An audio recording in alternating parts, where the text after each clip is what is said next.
Party people in the house. Party people in the house to be. It's Wednesday. Y'all know what it is. It's Shock Collar Live with my boy JT, baby. We live. We're here. It's Wednesday. Another Shock Collar Live Wednesday. How we doing today, JT? It's fucking humid as fuck here in Brooklyn. But no, we're doing good. It's August. That means it's our time to shine. It's Redraft. Everyone's catching fantasy fever right now, so it's a fun time to play. And it's not like most fevers where you're actually doing stuff. Like, it's the reversal. Like, most fevers will put you on your ass and you aren't able to do shit. But this one, it's like crack cocaine. Welcome to fantasy season. And this episode is going to be brought to us by Celsius Kiwi Guava. This is what we're saying. I had prickly pear lime earlier. And watermelon. And watermelon. The one that I had, it didn't taste like either. I don't understand. It didn't taste like prickly pear, and it did not taste like lime. So, I mean, what the fuck does prickly pear even taste like? It's a good question. I mean, I've only had like prickly pear lemonade, so that's kind of like that's the only reference that I kind of have. Just some chemically imbalanced pears, just chilling. Got the body of a pear. All right, so the first topic, as usual, until it happens, is Dalvin San Diego. Where in the world is Dalvin Cook? We have no clue. He was in New York. Did he leave a stench in New York, JT? He watched practice and left. So, yeah, man. I'm telling you, he's gonna be a Dolphin. I'm staying consistent with it. I don't really see the Jets happening, to be honest. Just Miami just makes the most sense. I don't really. There's really no other way to put it. Yeah, and he's doing the New York Jet thing by going there to create leverage for another team, so 100%. that they can make their offer higher so that he can get more money. And the Jets fans all pretty much want him. I mean, they were chanting at training camp the opposite of what they were doing to Brian Cashman earlier today. We had to go here. We could go down this rabbit hole for hours. I would like not to. Okay. I am not. The Yankees are just a sore subject for me right now. I just don't understand. And this is going to turn into a Yankee podcast very quickly. But the worst thing that they could have done was inaction. And I don't think it's a playoff team. I don't think we're a contender as presently constituted. So why are we not selling guys in their walk years? It's kind of baseball 101, kind of like how we do in Dynasty. Like, you know, if your season goes to shit and you have Keenan Allen, well, there's no point in holding on to him. You know, so who's the Keenan Allen on the Yankees? Stanton? Well, we can't trade Stanton. We're stuck with that contract. He's going nowhere. You know, Bader's a free agent at the end of the year. Wandy Peralta, you know, contenders would go for Wandy Peralta. He's a good lefty out of the pen, has closing experience. He's got a sub-3 ERA. What else? We got IKF, who plays nearly every position on the diamond. Not a good bat, but he's serviceable. I don't know what the fuck happened with Domingo Germán. It seemed like he was traded. Then he wasn't. He was brought in relief, and then now he's in alcohol rehab. So have no idea what the hell happened going on there. But it just seems like chaos, and it just seems like an absolute clusterfuck going on over there. And you know, no one's gonna feel bad for Yankee fans. That's just not gonna fucking happen. No. But you know, we've been spoiled. I mean, it's been 30 years since we've had a sub 500 record. Yeah. And my only fear for that is that this isn't just going to be like a stumble. This isn't going to be like a trip and fall situation. This is going to be more akin to getting thrown off a fucking cliff, and we're going to suck for a very long time. It's It's crazy. Do you think he was drunk when he threw that perfect game? No. Are you sure? Are you sure? I mean, maybe he's just. I've done some pretty miraculous shit when I've been fucked up. Yeah, I'll keep that in mind the next time I see darts in your hand. Well, I did win a dart championship. I have the plaque up there. You've seen it. That was alcohol fueled, or I mean, we can. Anyways, so Dalvin Cook is still not signed anywhere, and he is going to Miami according to JT. I really don't know where the fuck he's going. He's probably going to the Patriots. Who fucking knows, man? I don't. Pulling a Kirk Cousins. He's doing what his former teammate did. Remember when the Jets thought they had Cousins, and then they didn't. And then he went to the Vikings. Yeah, he's going to pull a Kirk Cousins. He's just going to use or Anthony Barr. I mean, it seems to be a consistent Minnesota kind of thing where their guys just use the Jets as leverage. I don't know. Maybe they all have the same agent. But Dalvin Cook, we're in a startup. He's going to go. I think you probably in normal settings, normal super flex settings, you probably don't want to take him anywhere before round 9 or 10. Yeah. I forgot to tell you, I'm going live on Instagram right now to bring people over to the channel rather than just chilling. So, I was looking at you. I was like, what the fuck is going on? Like, all right. But yes, we're live on YouTube. Come through, Fantasy Shot Callers on YouTube. We're YouTube live, baby. Yeah. So I guess we can throw a little panic meter up here because there are some injuries we got to talk about. Yeah, I mean, the current 103 through 106, Cooper Kupp. Yeah. I mean, he's going to be out a couple weeks, whatever. Mm-hmm. It'd probably be more of an issue if, he didn't know the offense. How much of the preseason was Cooper Kupp really going to play anyway? Yeah. I think it's actually not terrible news that it's not like an Austin Eckler situation where Eckler tore his hamstring in half. From what it sounds like, this shit happens. It's football. It's unfortunate, but yeah, all the news prior to it, Cooper Kupp was tearing up camp. I mean, granted, that should probably be taken with a grain of salt because who the fuck do the Rams have on defense? Bijan tearing up the Falcons secondary.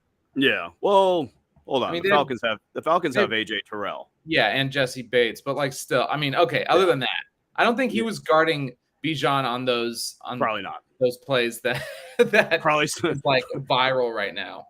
Probably some guy that got cut at the end of practice where they're like, "Hey, thank you very much. Thank you for making Bijan go viral. Mm-hmm.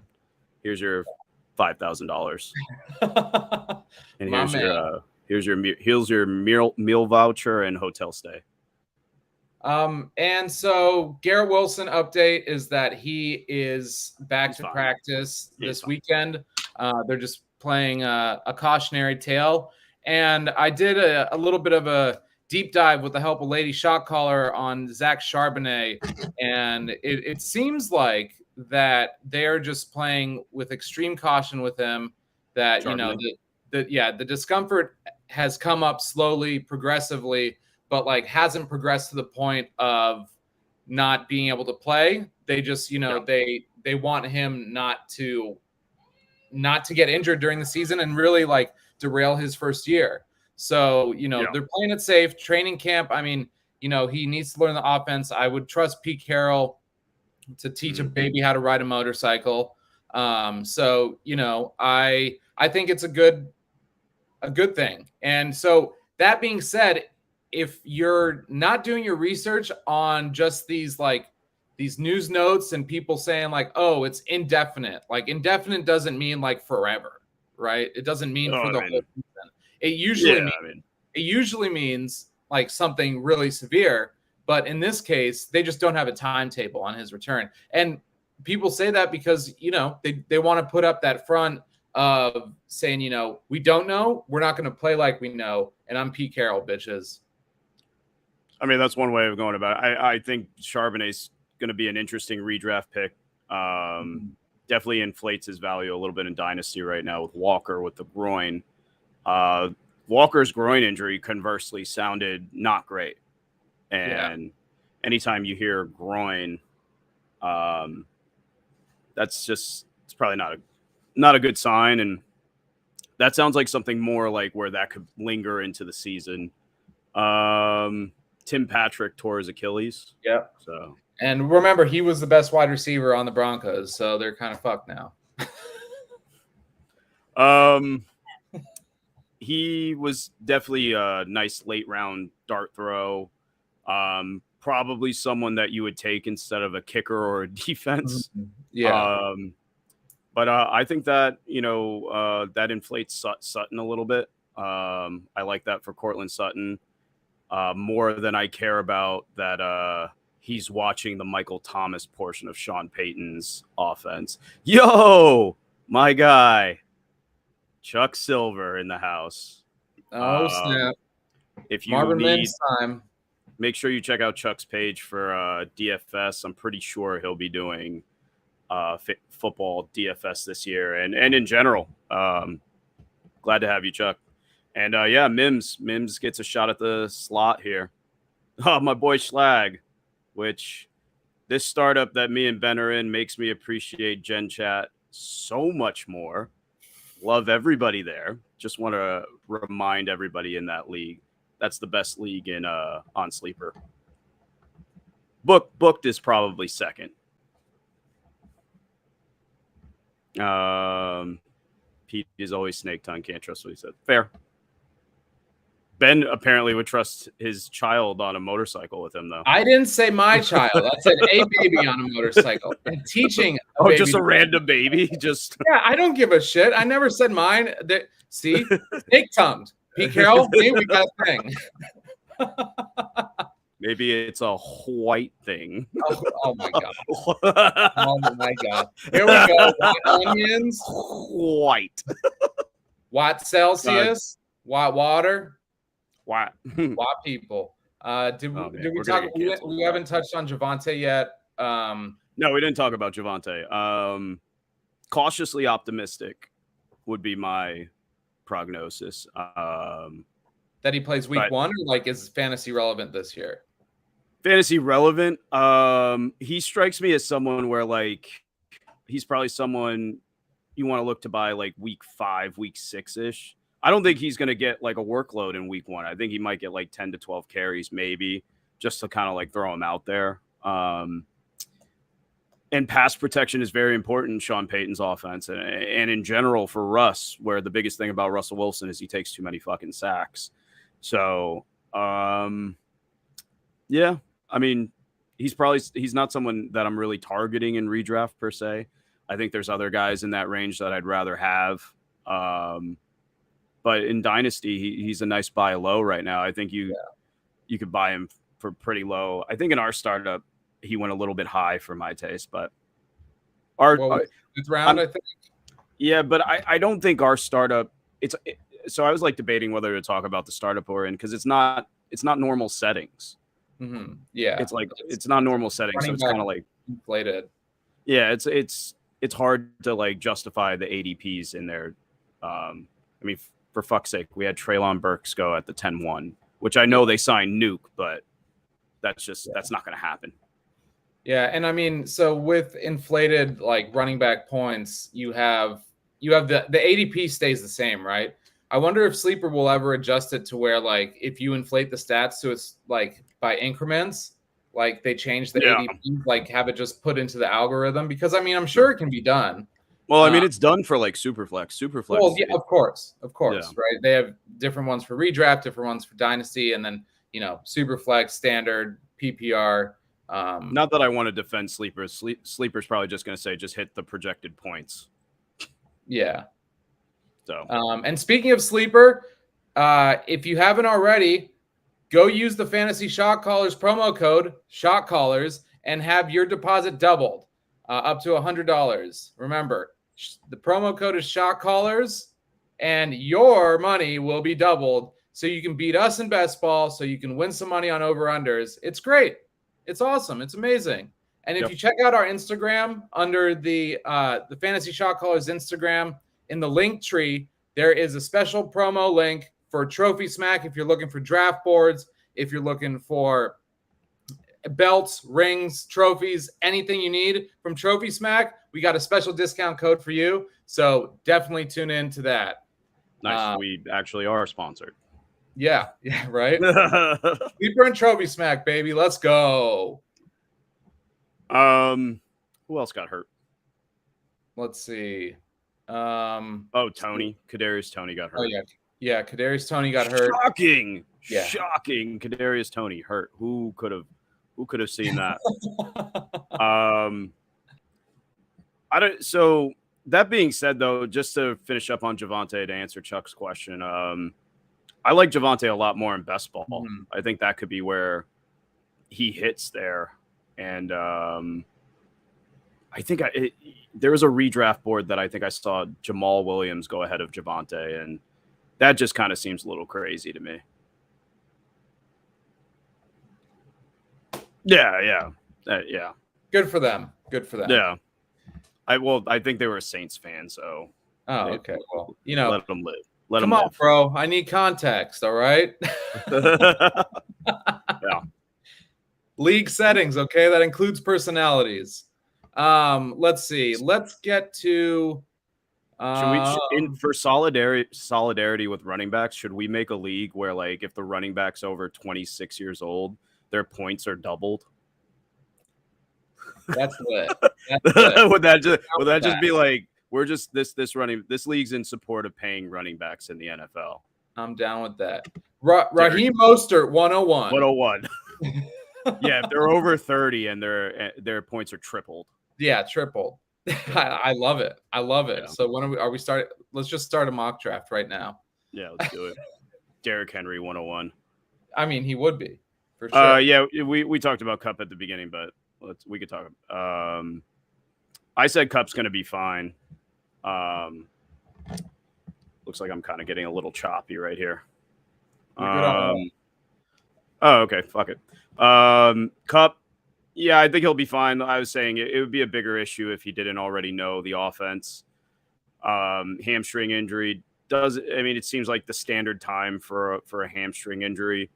And how much was he really going to play in the preseason to begin with? So I'd imagine that the impact is minimal as long as this doesn't turn into a lingering injury, which can happen with hamstrings. But so I on a 1 to 10 being like absolute panic, this is about a 3 for me. Word. And you got to remember that it's the start of training camp, and with so much of just preseason to go, that they're going to play cautious with their stars, right? Like, except for like Kadarius Toney, which he's just like a walking man of glass.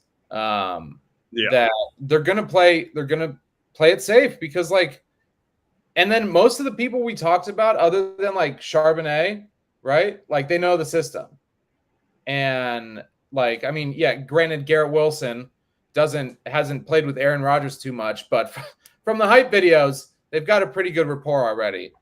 And so, going forward, I think, the fuck are you rolling your eyes at? Because you're falling for it. You're falling for it. You're I don't even want to talk about the Jets. I want to be surprised. Come on. Obviously. We're falling for it all the time. Like, I feel like if the Jets go like 10-7, everyone's going to be disappointed.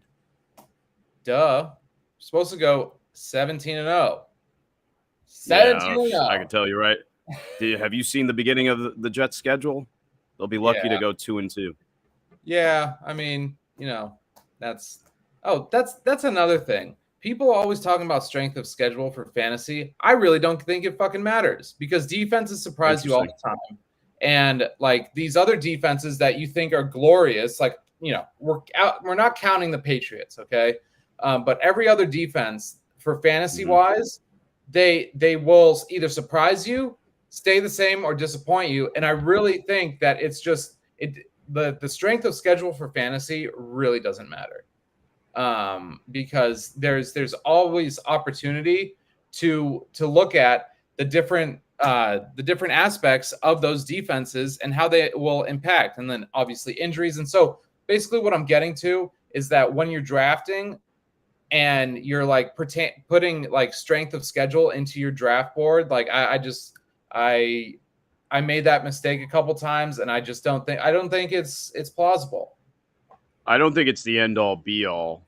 That's yeah. I don't think it's the end all be all, but it matters to me if it's like a tie break situation between guys.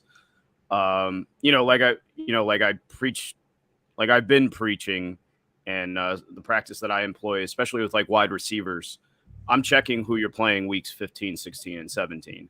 Like, I want to know, are you going to be in cold weather? Are you going to be in places that are known for high winds? Are you going to be indoors? Are your divisional games in November, December indoors? Are they in warm weather? Those things are something that I take into consideration. But in terms of just like writing someone off because, they got to play the Jets secondary in week 15, 16, or 17, that's kind of a stretch. Mm-hmm. But I'm a little bit on the other side of the fence with you on that it has to be taken into consideration, especially in redraft. In Dynasty, I don't think I look at schedules. I'm taking the player and the. Well, yeah, and I mean, because it changes every year. Yeah, Dynasty, I don't really. The only time it comes into play with Dynasty is probably with like if it's the 107 and it's like Trevor Lawrence or Lamar Jackson. Like, oh, okay, Trevor Lawrence gets to beat up on the AFC's shit brigade of defenses. Meanwhile, Lamar Jackson has to face, whether we like it or not, those AFC North games are just fucking battles. I think that those divisional games take something out of you. Mm-hmm. Did you? I don't know if you listened to the footballers at all, but did you hear them predict that the Titans were going to win the AFC South? It's not inconceivable. It's not inconceivable, but come on, man. But come on, man. Come on.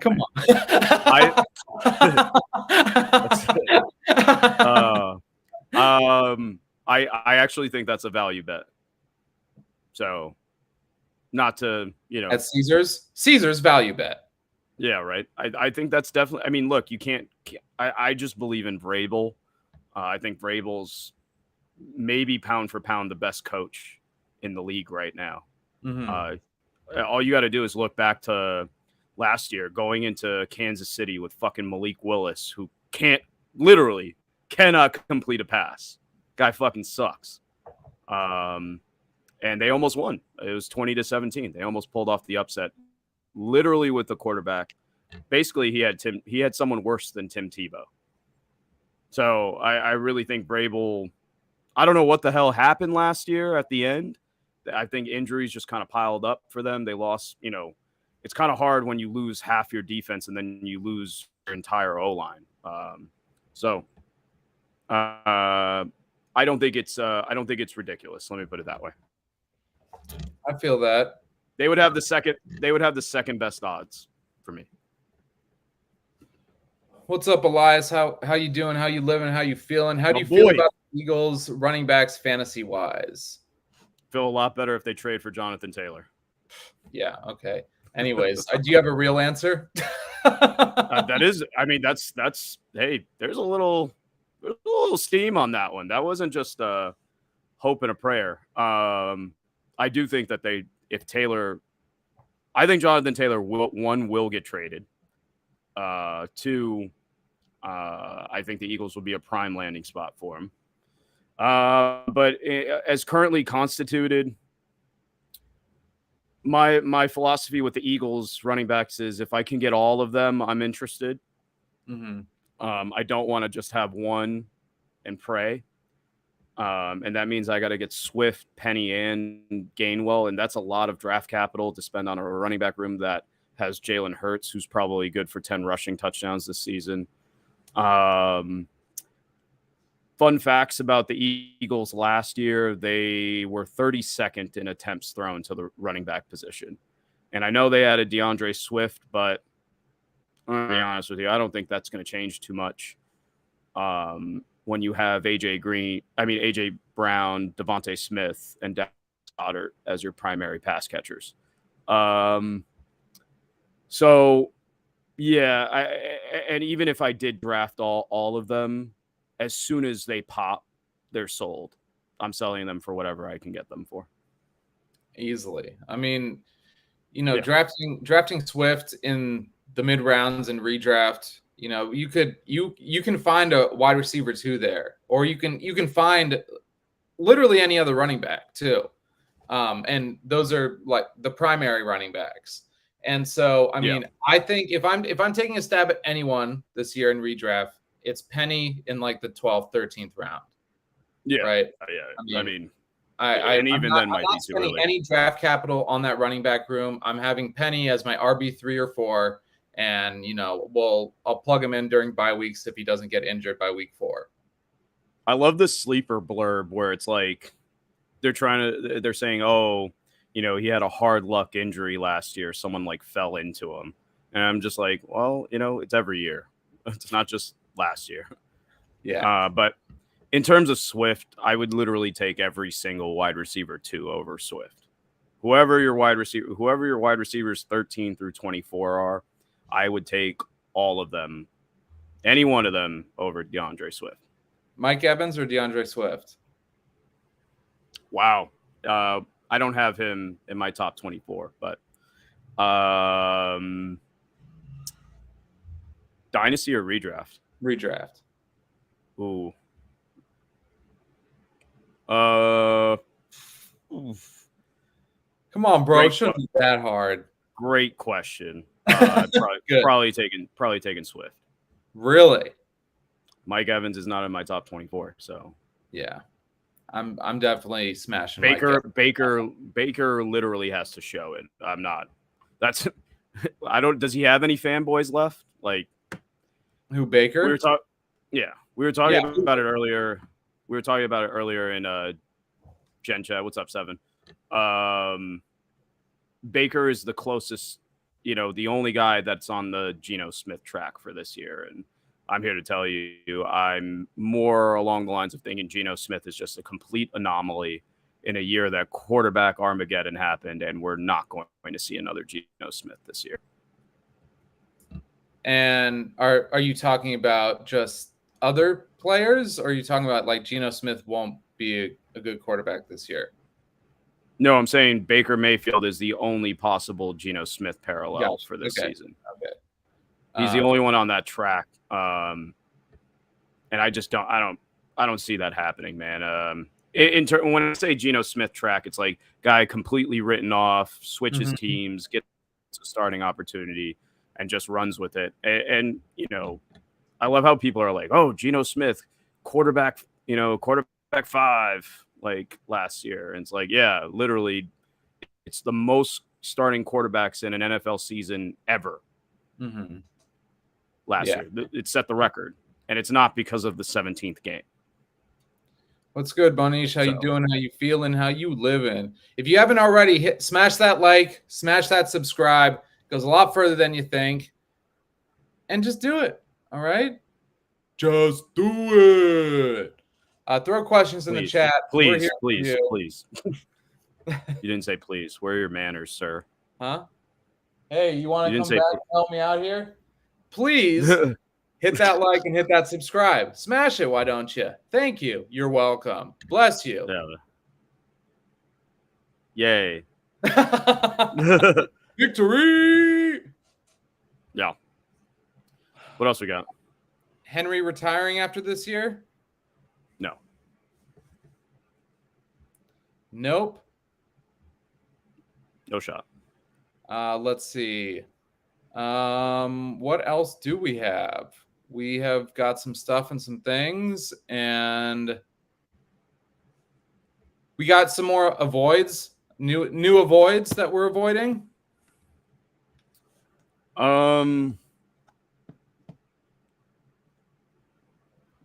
Chris Olave.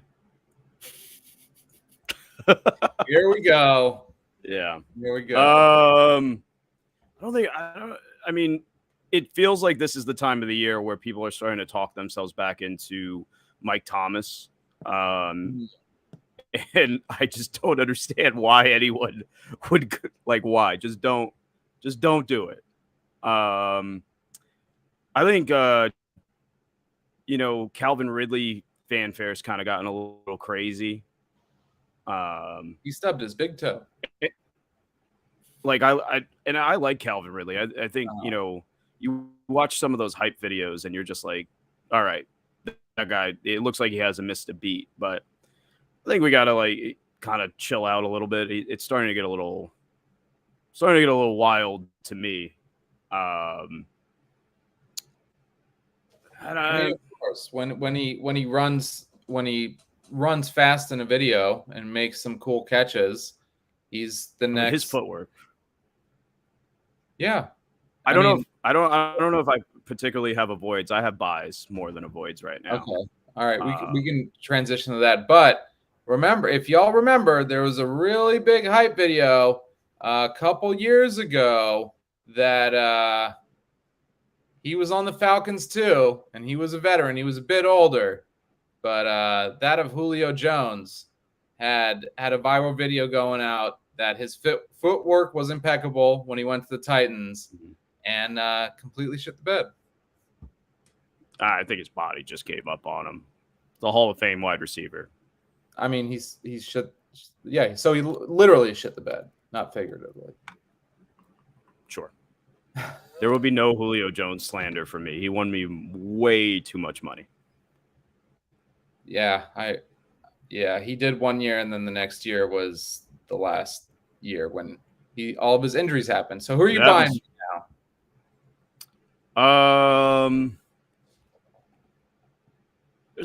I think there's a fair amount of guys to buy out here. I would probably capitalize on the Josh Jacobs market being depressed. I really, really don't think I don't think that any running back is really in a position to pull a Le'Veon Bell.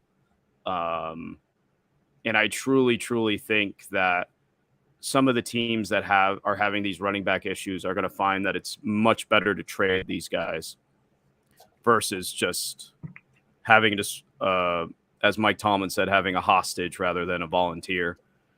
And I think, based on how the Raiders are set up, I think that they stand to gain from a Josh Jacobs trade.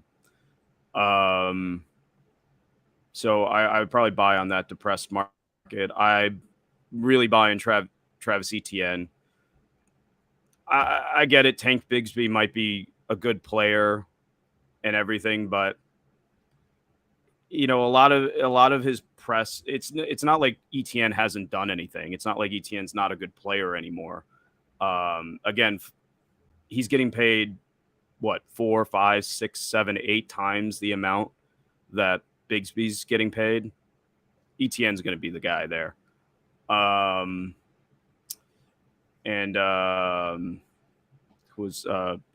also think, going back to the Raiders, man, I think Devontae, I think people are really getting a little too overworked about Jimmy G. And, it's funny because he's a handsome guy, but he's an unsexy quarterback. But you can't have both. You can't have both. Yeah, right. It's funny because, to me, if Jimmy G was the quarterback of the Jets, I would not be excited about the season. It doesn't really excite me. But if you look at Jimmy G in San Francisco, he can get guys the ball. He's quick with his reads. I mean, it doesn't take rocket science to be able to throw it to Devontae Adams. Jarrett Stidham was able to do it. I think Jimmy Garoppolo can do it. And just so we remember correctly, Jarrett Stidham did it against the number 1 defense last year. Yeah. And, it also goes without saying that Jimmy G likes to hit the slot wide receiver as well. Sure. And so I think a big buy right now, and you could literally buy him probably for a 3rd-round pick, is Hunter Renfrow. And because he's also looking for a new contract. So it's contract year for him.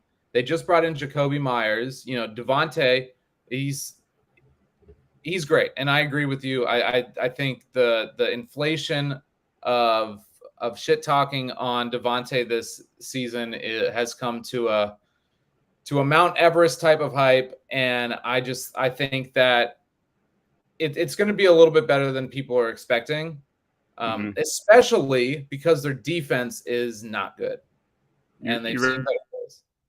You ready for a hot take? What? You ready for a hot take? I don't know. Am I? I find it curiously interesting that Aaron Rodgers forwent $35 million. It's a rather specific number to kind of like give up. You know who makes like $30 million? Jimmy G? Devontae Adams. Oh shit. I am shocked that like there hasn't been any like mainstream analysts that have picked up on this, where, you know, you read the tea leaves, it's not that hard of a hop, skip, and a jump here where Devontae upset. There was that Ringer interview. And then the only thing that was stopping Devontae going to the Jets prior to this was money. I don't know, man. I don't know. What's up, Flo? Aaron Rodgers just conspicuously gives up $35 million out of the kindness of his heart. I find that a little it's not like he's never made any money. No, 100%, but there's no historical precedent for this. And I just find the number 35 a little interesting. Fucking, can we Photoshop a tinfoil hat for me right now? Like, actually, from what I heard from a Lyft ride I was doing the other day, is that tinfoil actually brings the aliens to you. So is that why I find you constantly with tinfoil in your ass? No, I pre-probed myself so the aliens can't probe me. A little funnel. It's the best way to get protein, bro. Boofing it. We just out here boofing, baby.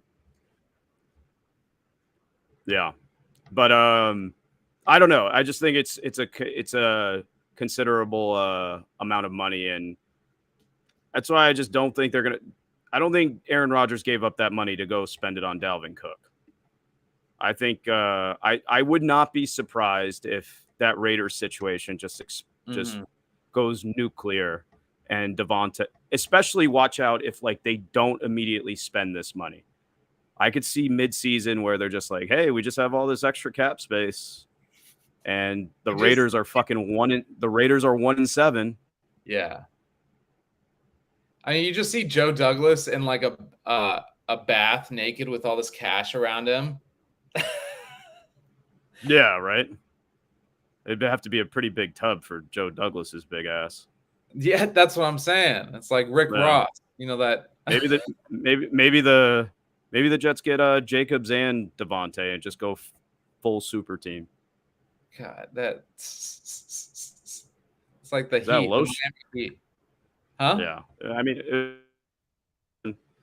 it'd be fun. It would. So I think that we need to get into a little bit, not a lot of it, but we got to find a way to get there. We missed the Jameson Williams temperature check. I mean, is there hype around him again? I mean, I haven't really heard anything. I mean, draft capital. I mean, he was the number 12 guy last year. They took him over other guys like Dotson and Burks. I think he's a nice speculative buy, especially in best ball. You know, he when you hear Dan Campbell give praise, I believe it because every time he's willing to say certain things. Like, you knew Dan Campbell did not like DeAndre Swift. That was apparent. it was clear that he did not fit the culture. And hearing that, Jameson Williams is miles ahead of where he was last year, that's a positive development. And I think there's a role in that offense for him. It's probably going to be Amon-Ra Gibbs. Of course. I mean, Dan Campbell helped draft him. Like DeAndre Swift was before Dan Campbell's time. So, starting a whole new regime, you want to be able to have your guys, and they got rid of a guy that wasn't his guy. I mean, they brought Jamal Williams in for that 1 year. He was his guy. They brought in culture guy. Yeah. David Montgomery, who's, a stickler and a hard worker. And then they drafted defense too. And unfortunately, C2J is no longer in this season, but he's creating, like you said, Jamal Williams is a culture guy, and I think Dan Campbell is that too, and like trying to change the culture of the Detroit Lions. Yeah, so. I like Jameson Williams. If you could get him for peanuts, why not?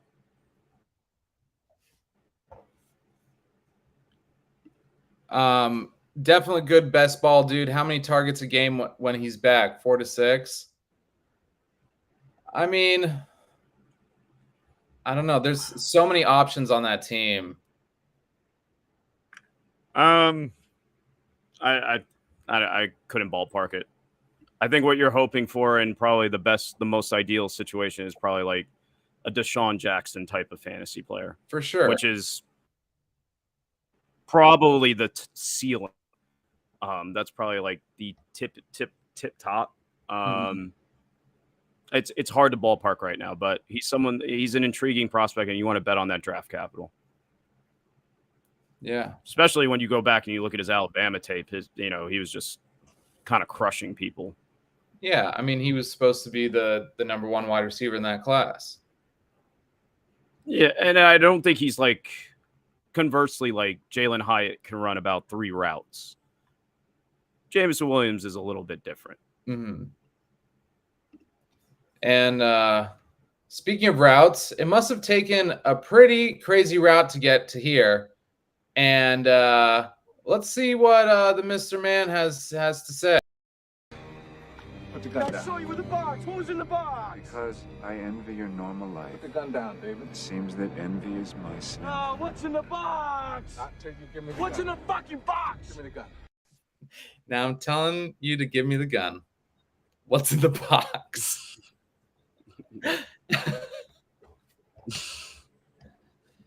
What's in the box is a segment where we talk about players that you can sell for the bag, that you should sell for the bag, and that you may want to sell for the bag.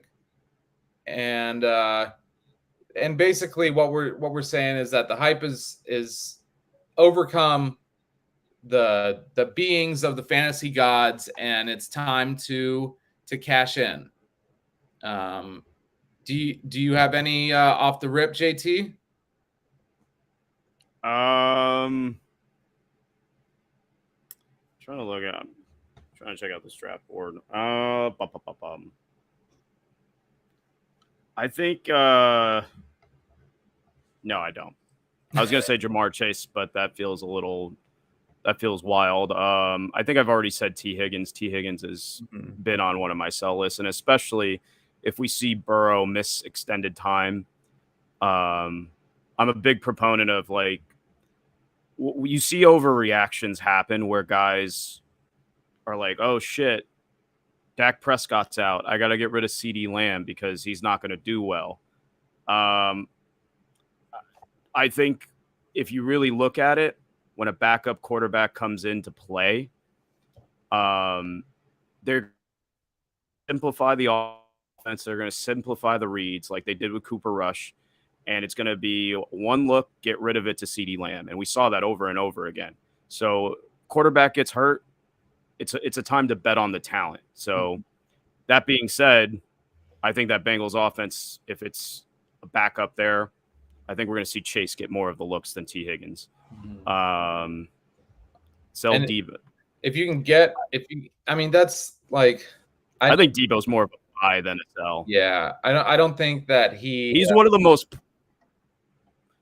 You were saying? I just don't think that the hype video and the talk the Twitter talk about how he's been working his hardest. Like he looks like he's in the greatest shape of his life. Like I don't think that people will go for it. I think everyone's super afraid. Yeah, super afraid that after 1 year of stellar wide receiver 1 numbers, finishing as a wide receiver 2, that he's going to come back to that form with second-year quarterbacks, right? And so I also think that I know that he was very much injured prior years, was healthy for 1 year, and then he reverted back to the kind of the injury, right? And so like what that was a really good healthy year though. He was like wide receiver 2. That's what I said. Yeah, wide receiver 2. No, I was saying it was a really good healthy year.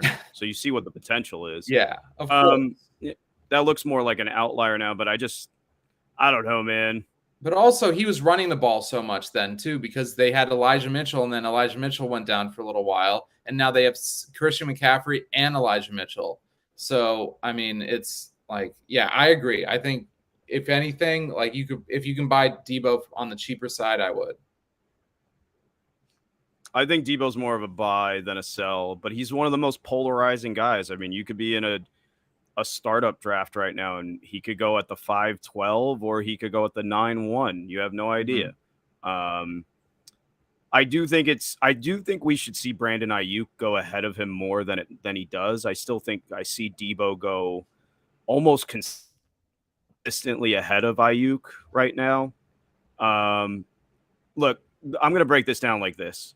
I think Kyle Shanahan's a top 3 offensive mind in the game.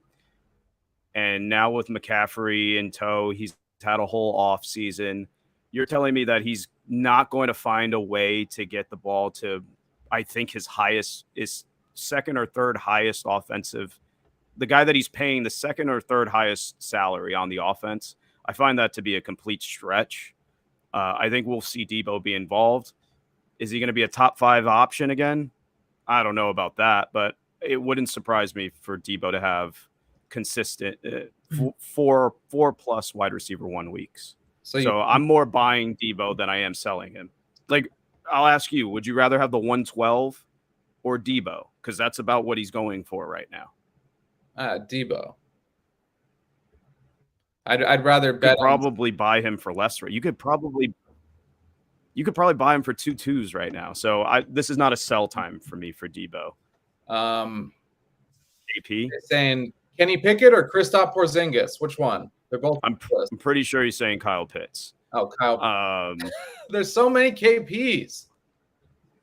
Fair. I'm fairly positive AJ's saying Kyle Pitts. And what are you going to sell him for? A box of graham crackers?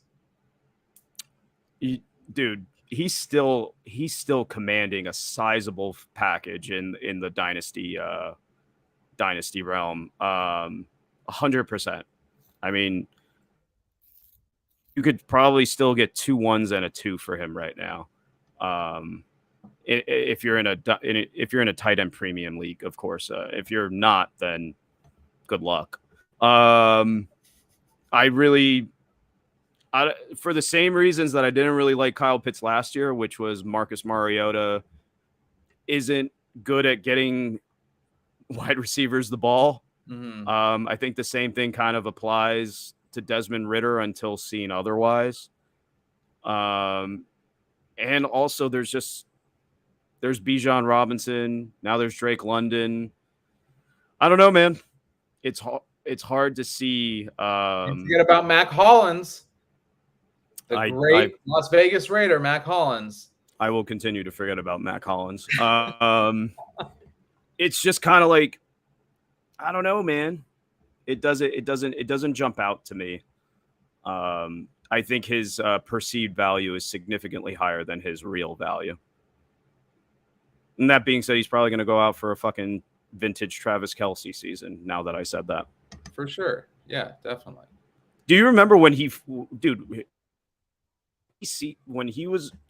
just got drafted? He was getting taken in the first round of Superflex startups.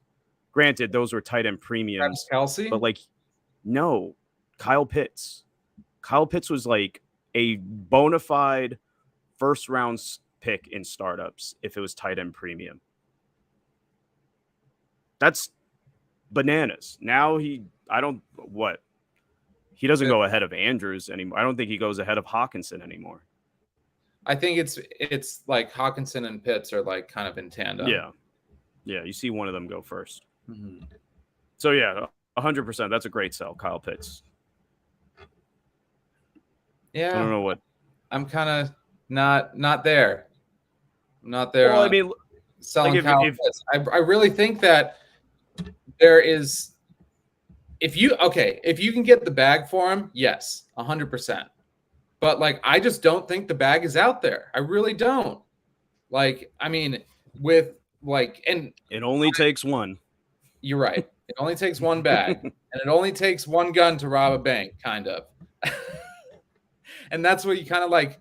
I mean, for me, if I'm selling Kyle Pitts, I don't want some like mediocre offer on the chance that he is actually as great as he was touted to be when he was coming out of college, right? And so today, I don't think is the day to sell Kyle Pitts because of the video of him dropping the ball. Just for today, don't try to sell Kyle Pitts today. Maybe tomorrow, or maybe like in a week, right before the season. People will forget about it. They'll be like, "Oh my God, Bijan Robinson, like so great. Like who the fuck is Kyle Pitts?" And so, and then on the other side, though, today, if you want to, get all up in there and maybe offer a trade that's not a bag for Kyle Pitts, that is probably doable on a day like today, because like I think his value right as we speak is at an all-time low since he came into the league. I'm not saying that this is the lowest he will be ever, but it's at an all-time low today after that video came out. I forgot to mention another big buy for me right now is Derek Carr. Yeah. Have you seen the Saints schedule? The Saints schedule is really fucking easy. Well, and the NFC South is.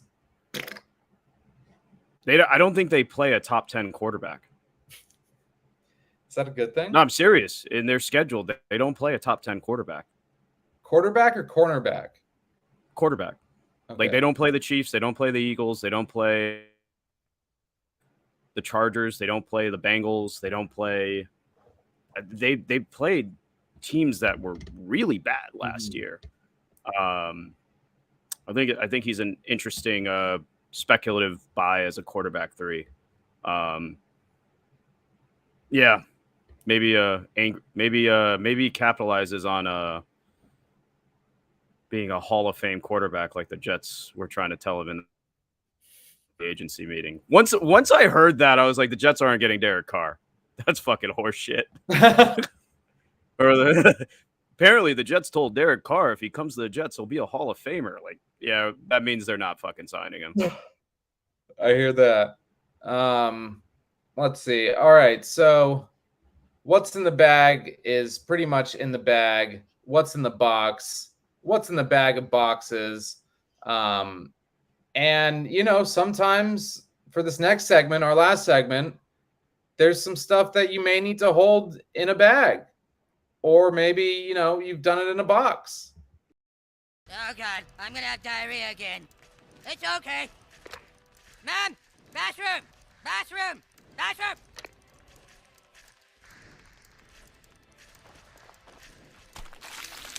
Oh, that's a big boy, isn't he? That's a big boy, isn't he?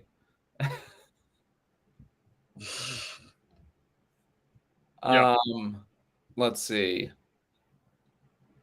So I really haven't had any eat shit and dies unless I sent it to you. You did send one. Hell yeah. It was funny. And I got it too. It was like these cool emojis that were just like eat shit and die. I think a fun thing to talk about here would be how to value rookie picks in a startup. Especially when you have like people trying to send, a first rounder for whatever. A good gauge for a first rounder is about typically around the end of the 5th to the end of the 6th. That's like fair because you don't know where that one's going to end. It's kind of a lottery pick. It can go up, it can go down. You have no idea. Because if it's like a late one if we knew it was a late first round pick, it's probably closer, I think, to like mid 7th to mid 8th. But if it ends up being the 101, well, we know that's a first round startup pick. So a fair. I got the 201 today. Who'd you get it from? What do you mean? You know. Oh, I didn't see a trade. Oh, I'll have to. Is it what league? Or just tell me off air. Yeah, I will. Just tell me off air. I must have missed this development. I texted you earlier, but I just forgot. Yeah. But anyways, go on. So I think second rounders. That's typically, I would say, around the 12th to 13th round, and also you got to match up the board. Like, someone tried to send me a second round pick for a ninth round startup pick, and it's just like, yeah, I'm not gonna fucking do that. I'd rather have George Pickens than a random 2 next year, and I don't even like George Pickens. So you got to understand where the board is, what kind of league is it. Super flex rookie picks are worth more than 1 QB. All of these things matter as you're making decisions. Another big sell I forgot to say is Ramondre Stevenson. You should sell him ASAP. I'm so far out on Ramon, especially now that like you have reports of him telling reporters, I don't know why I'm not practicing.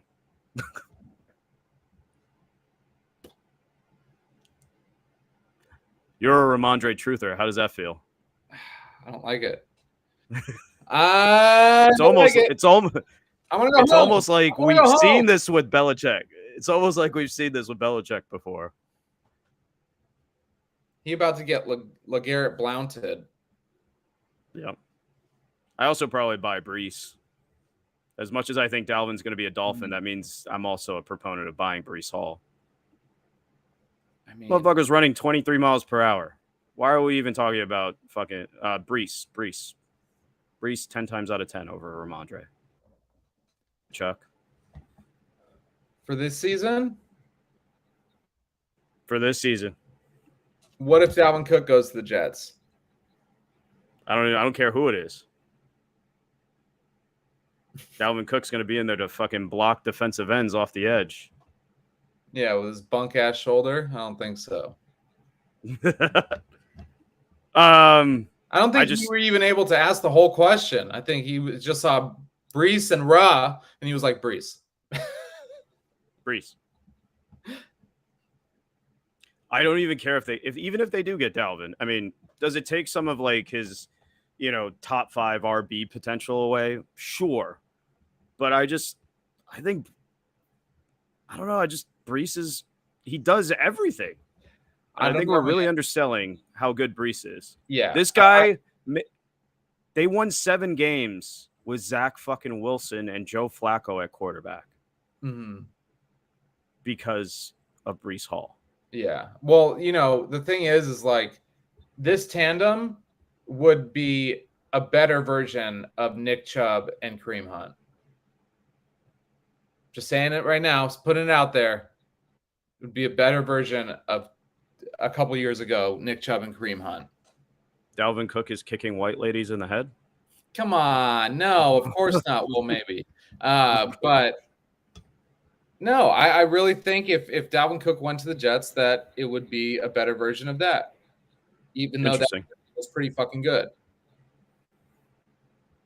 I like Nick Chubb. A little different runner than Brees Hall, but I see what you're saying. From a production standpoint, I don't think that the Jets have the same O-line that Cleveland does. I think a lot of people forget Cleveland just had an amazing O-line, and they still kind of do. They just bully people.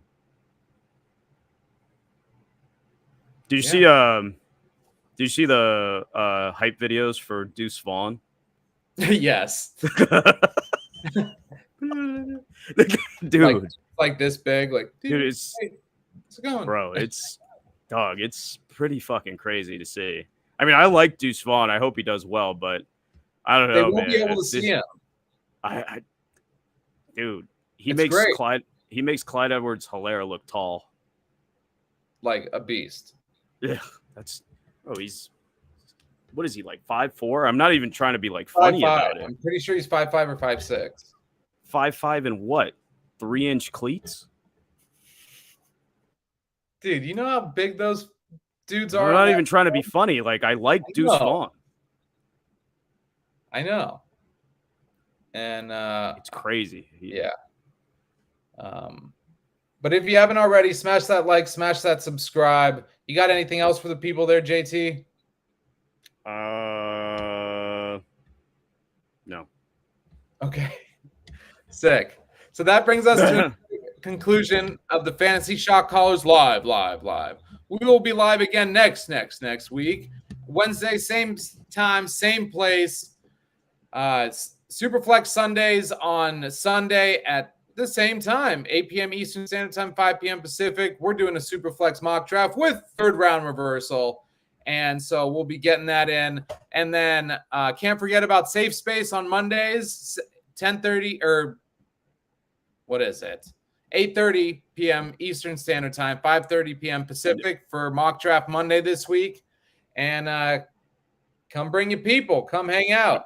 So y'all know what it is. Yeah, you can find plug. I got a plug. Yeah. You can find me at Between Your Ears. I'm going to go on a marathon. My goal is to do team breakdowns. I'm going to do all 30 teams before first game of the season. So that's. All right. Yo. That was hilarious. But yeah, could come check it out. I think I'll have something dropping on Friday, but stay posted on the socials. Let's get it. So y'all know what it is. Fantasy is life. You know it's a vibe. Don't forget to hit that subscribe if you don't mind.